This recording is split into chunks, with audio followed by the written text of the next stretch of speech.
Hi, ఎలా ఉన్నారు అందరూ? ఎప్పుడు మొగ్గమ్మకి ఏం వేయించుకుంటామని చెప్పి ఈసారి డిఫరెంట్గా ఉండాలని పెయింటింగ్ ట్రై చేస్తున్నాను. శారీతో మ్యాచ్ అయ్యేలా పళ్ళులోంచి డిజైన్ పిక్ చేసుకొని ఫస్ట్ అవుట్లైన్ మొత్తం డ్రా చేసుకుంటున్నాను.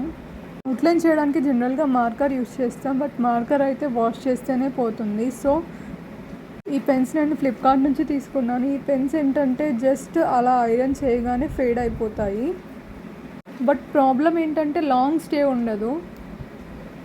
అండ్ ఎప్పుడైనా సరే పెయింట్ వేసేటప్పుడు మ్యాక్సిమం వైట్ బేస్ అనేది వేసుకుంటే అవుట్పుట్ అనేది నీట్గా వస్తుంది.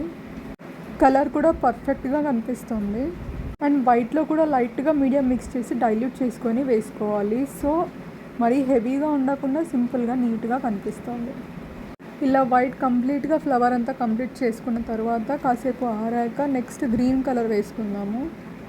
ఎవరైతే మగ్గం వర్క్ అనేది హెవీగా ఉంటుంది, ఎక్స్పెన్సివ్ ఉంటుంది అని ఫీల్ అవుతారో వాళ్ళు ఇలాంటిది ట్రై చేయొచ్చు. సింపుల్గా నీట్గా లైట్ వెయిట్గా ఉంటుంది. గ్రీన్ కలర్ పర్ఫెక్ట్ షేడ్ రావడానికి నేను 2 షేడ్స్ యూస్ చేస్తున్నాను ఇక్కడ. అండ్ నేను ఇక్కడ ఫెవిక్రిల్ పెయింట్స్ యూస్ చేస్తున్నాను, అక్రిలిక్వి. నాకు పర్సనల్గా ఫెవిక్రిల్ పెయింట్స్ పర్ఫెక్ట్గా అనిపిస్తాయి. మీకు ఏది కంఫర్టబుల్గా ఉంటే అది యూస్ చేసుకోవచ్చు. పర్ఫెక్ట్ మ్యాచ్ వచ్చింది కదా. ఫస్ట్ గ్రీన్ కోట్ వేసాక ఇలా ఉంది. నెక్స్ట్ నేను డబల్ కోట్ కూడా వేసాను.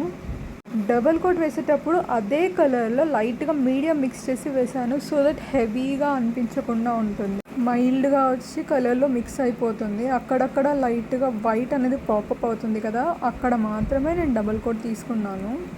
అవుట్పుట్ చూసి ఎలా వచ్చిందో చెప్పండి. లాస్ట్లో అవుట్పుట్ అప్లోడ్ చేశాను. అండ్ దీనికి అవుట్లైన్ కోసం నేను గోల్డ్ కలర్ కాకుండా పర్ల్ మెటాలిక్లో కొంచెం ఎల్లో అండ్ కొంచెం వైట్ యూస్ చేస్తున్నాను. ఈ పర్ల్ మెటాలిక్ కలర్ వచ్చేసి రస్ట్ కలర్ అనమాట. బార్డర్కి పర్ఫెక్ట్గా మ్యాచ్ అవ్వాలని చెప్పి డైరెక్ట్గా నేను గోల్డ్ కలర్ అనేది యూస్ చేయట్లేదు అనమాట. ఎందుకంటే ఈ బార్డర్ అనేది పర్ఫెక్ట్ గోల్డ్ కలర్ అనేది లేదు, కొంచెం డిఫరెంట్ కలర్లో ఉంది. అందుకే అంటారు పెయింటింగ్ ఈజ్ అన్ ఆర్ట్ అని.